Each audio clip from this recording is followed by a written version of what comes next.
memang Amerika mungkin banyak bikin baik, tapi begitu dia dominan, oh bahaya sekali. Ya, dengan adanya Rusia sama Cina bergabung jadi satu, maka dunia jadi balance.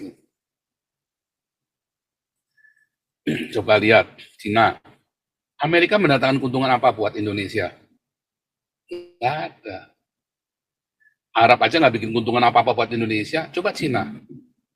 Cina banyak bikin keuntungan buat Indonesia loh. Semua jalan tol di Indonesia itu punya Cina loh. Semua bandara di Indonesia itu punya Cina. Semua infrastruktur yang hebat-hebat yang dibikin Jokowi itu punya Cina semua. Kalau nggak ada Cina, Indonesia, Jokowi nggak bisa apa-apa. Jokowi mau pidato saja ditinggal sama Obama kok. Ingat nggak itu? Ya Obama pergi, Jokowi pada pidato. Cuma dikentutin doang sama Amerika. Coba Jokowi, apa yang dilakukan oleh Xi Jinping sama Jokowi? Wah, diwongke sekali, saudara. Mau minta apa kamu?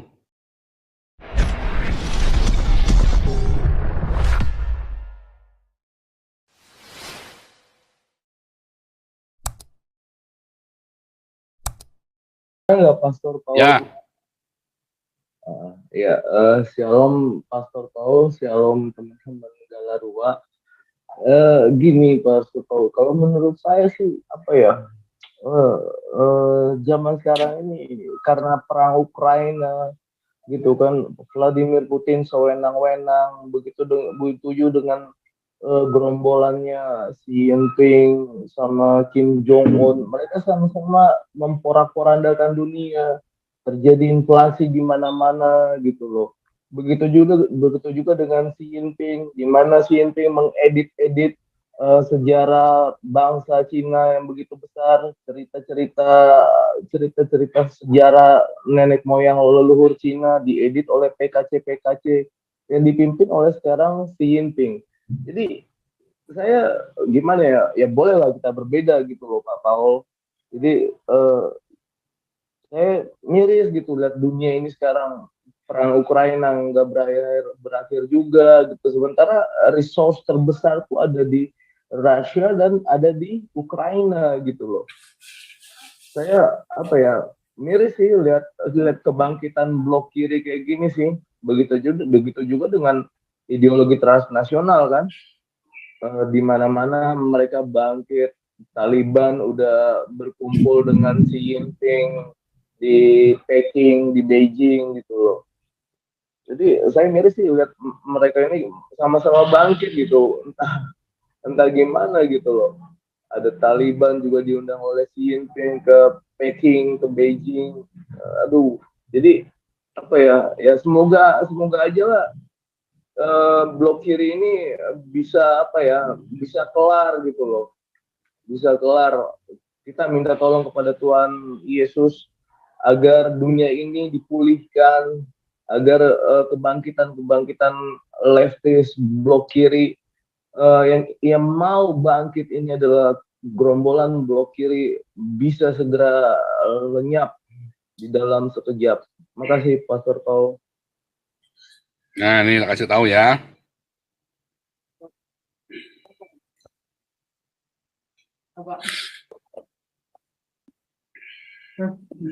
Nih Anda lihat ya.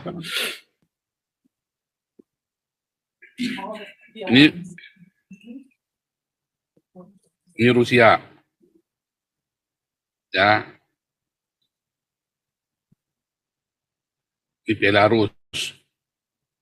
Ukraina. Ya. Ya, dan ini ada Finlandia, ada Estonia, dan negara-negara lain. Ini wilayah Eropa, Uni Eropa. Ini semua, ya kalau ini jelasin ya, ini adalah free zone, ya non-block. Kalau tiba-tiba Ukraina jadi NATO, bahaya nggak buat Rusia? Ukraina ini apakah berbahasa Flemish? Bahasa Flemish ini adalah bahasa yang digunakan oleh orang Eropa ya. Bahasa Jerman, bahasa Belanda, bahasa Inggris, bahasa apa lagi? Jerman, Inggris, Belanda, Poland, Itu semua dari Poland, itu campuran ya. Itu adalah campuran. Flemish namanya. Kayak bahasa Sunda, bahasa Jawa, ya, terus bahasa apa Madura. Itu kan satu rumpun bahasa itu kan. Bahasa Bali, hampir sama itu kan. Nah itu sama tuh. Kalau orang ini, Ukraina, bahasanya bahasa Rusia. Belarus, Ukraina, dan Rusia, ini dulu satu negara, USSR. Tiba-tiba dia nyebrang ke sini, bahaya nggak buat Rusia? Bahaya banget. Lalu si Zelensky ini dia memprovokasi terus, dilawan terus, sengaja. Kenapa dia memprovokasi terus? Supaya balas dan dia bisa berlindung ke Uni Eropa, menjadi anggota NATO. Tujuannya kan mau itu kan. Nah, dia memprovokasi terus sengaja, dia cari masalah. Ya, sementara ada wilayah Ukraina yang mau bergabung ke Rusia, terus perang lagi. Saya lupa namanya wilayahnya itu, satu kecil dulu pernah dibahas sama Ibu Koni ya. Terus Amerikanya ikut-ikut ke sini. Jadi yang salah siapa? Apakah Rusia? Bagi NATO, Rusia salah. Tapi enggak. Kalau Anda kan dengar pengajarannya Pak Jenderal Tobing kemarin sama Pak Ponto, sama Ibu Koni, Rusia harus mempertahankan ini. Tapi masalahnya sama Amerika disuplai terus. Disuplai terus sama Amerika. Kalau suplainya berhenti, kan berhenti perangnya sebetulnya. Ya kan? Tapi dipanas-panasin terus sama Amerika, bahkan Uni Eropa disuruh boikot Rusia. Yang waktu proses boikot itu, saudara tahu, sekarang ini, ya lihat ya, ini contoh ya, supaya Anda tahu nih, betapa jahatnya nih. 1 euro, 2 USD. 1 euro itu 1,1 US, artinya ya lebih mahal euro daripada US kan. Tetapi waktu proses boikot itu 3 bulan, ya saya pernah ngalamin 1 US itu 1,1 euro, kebalikannya. Kaget saya itu loh waktu itu, biasanya kan lebih mahal euro daripada US. Tiba-tiba US lebih mahal daripada euro selama 3 bulan boikot ini.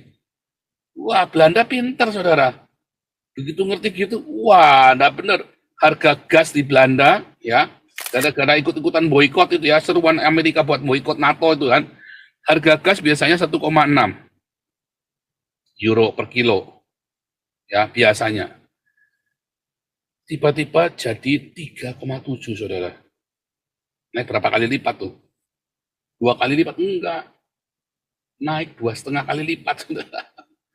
Naiknya 2,5 kali lipat, dari 1,6 euro jadi 3,7 euro, saudara, harga gasnya di Belanda. Ini contoh ya. Akhirnya apa, saudara?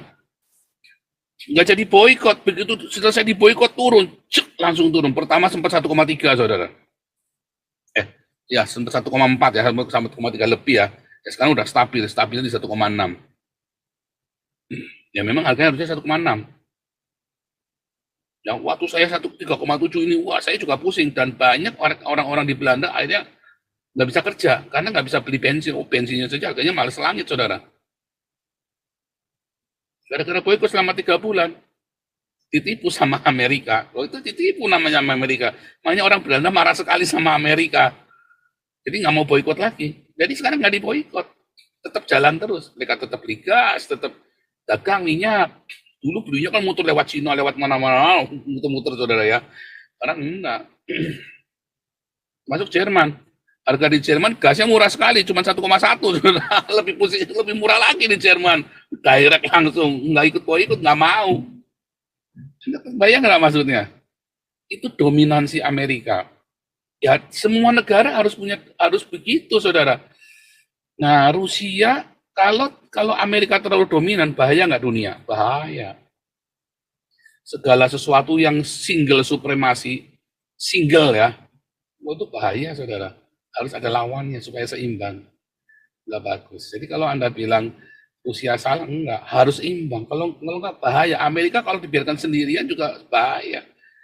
Dulu memang Amerika mungkin banyak bikin baik, tapi begitu dia dominan, oh bahaya sekali.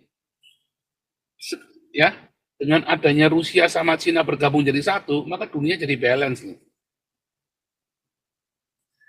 Coba lihat Cina. Amerika mendatangkan keuntungan apa buat Indonesia? Nggak ada. Arab aja nggak bikin keuntungan apa-apa buat Indonesia. Coba Cina.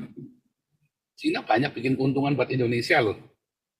Semua jalan tol di Indonesia itu punya Cina loh. Semua bandara di Indonesia itu punya Cina.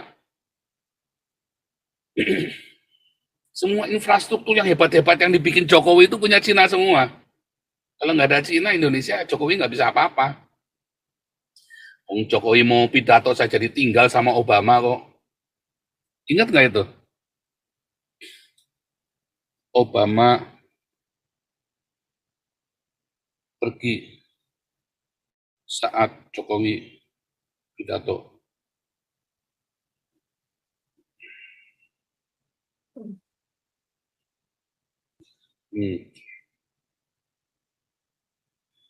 Ya Obama pergi, Jokowi pada pidato.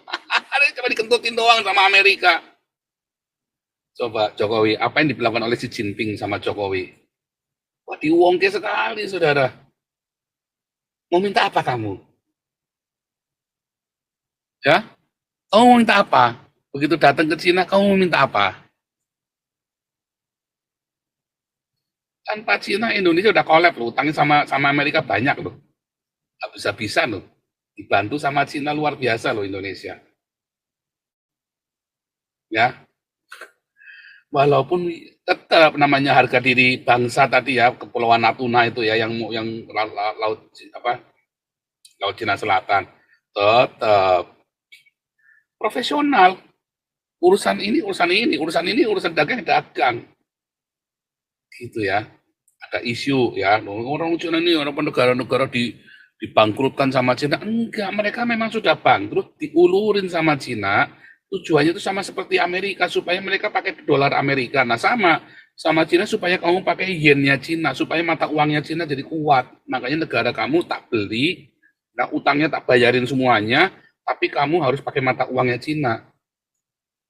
Ganti jangan pakai dolar. Itu tujuannya supaya mata uangnya Cina kuat, sehingga perekonomiannya stabil. Itu ya, Pak Anton ya.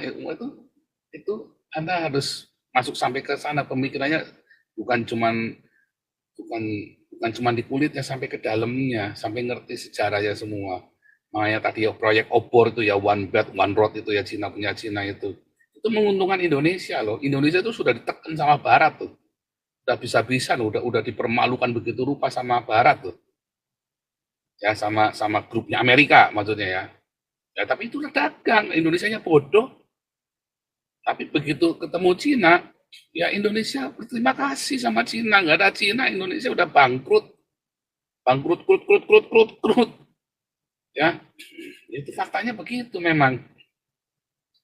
Termasuk zaman dulu ya, zamannya perang kemerdekaan. Nah, setelah Indonesia mendirikan negara Indonesia, apakah orang Amerika melirik Soekarno? Enggak, saudara. Begitu Soekarno datang ke Amerika, kamu kasih Irian ke saya, kalau kamu udah kasih Papua ke saya akan merapat ke Rusia. Rusia sudah kirim loh semua pesawat-pesawatnya dari Rusia semua loh, yang dipunya sama Soekarno loh. Betapa berjasanya Rusia terhadap Indonesia, betapa berjasanya komunisme ini terhadap Indonesia dibandingkan dengan Amerika sebetulnya. Sejujurnya, saudara. Ya, sekarang nyatanya kalau bilang, oh tuh bangkrut Rusia gara-gara komunis. Enggak, siapa bilang? Rusia bukan bangkrut gara-gara komunis loh. Komunis tidak bangkrut loh, tidak membangun Rusia loh. Tapi waktu itu, zamannya Mikhail Gorbachev, perjanjian USSR itu kan sebuah negara federasi dengan perjanjian. Memang selesai, dan waktu itu mereka lengah. Ya, kenapa? Karena kasusnya Chernobyl kalau nggak salah ya. Wah, mereka selamatkan diri masing-masing waktu itu. Makanya bubar sendiri-sendiri, nggak pakai perang, bubar sendiri-sendiri. Mereka saling selamatkan diri masing-masing. Bisa jadi Chernobyl itu juga memang dibikin sama Amerika juga bisa, kalah mereka kan. Apakah bangkrut komunisme? Nyatanya Rusia sekarang negara paling kuat, Amerika aja takut. Coba sekarang Anda lihat di karikaturnya semua ya. Joe Biden itu dihina-hina loh dalam semua di media massa itu ya. Kalau ngelihat Putin itu kan apa? Alpha male kan? Alpha male kayak James Bond kan? Kalau Anda ngelihat Putin kan kayak alpha male kayak James Bondnya Rusia kan? Walaupun banyak yang nggak suka Putin juga banyak ya. Semua ada suka nggak suka. Tetapi kalau kita lihat gara-gara Putin Rusia kan kembali menguasai dunia, bukan seluruhnya. Tapi dengan nanti tadi ya yang Ibu Koni bilang, begitu Putin kerjasama dengan Rusia, maka berimbang kekuatan dunia. Karena yang bisa mengalahkan dominasi Amerika hanya gabungan Rusia dengan Cina. Nah itu ya, jadi nggak ada masalah. Jadi, kalau yang Arab ini memang luar biasa. Arab aja jilat pantat Cina bisa-bisa sak kremi-kreminya kok. Gitu ya. Nah, lanjut.